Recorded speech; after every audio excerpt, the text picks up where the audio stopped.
Hey everyone. For this week's tech tip, we're going to cover the merge options in the interference tool. So if you do have objects that are relatively close together, it will create two separate openings by default, but there are a few ways that you can get around that and merge to create one large opening. So right out of the gate, if I do just run clash detection, there is the merge option, but if I do leave that unselected,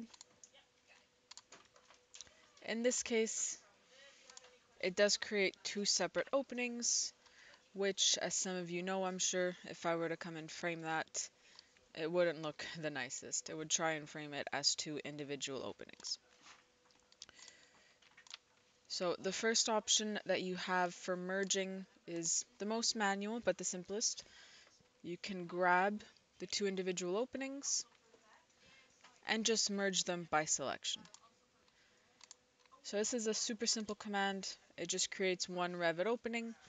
So when it does come time to frame, it will frame correctly around both objects.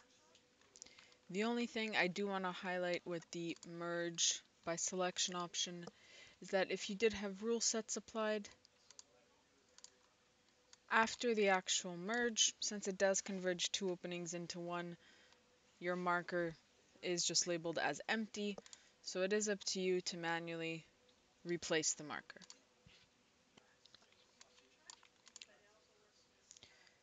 If I rerun clash detection, there is, however, this merge openings option.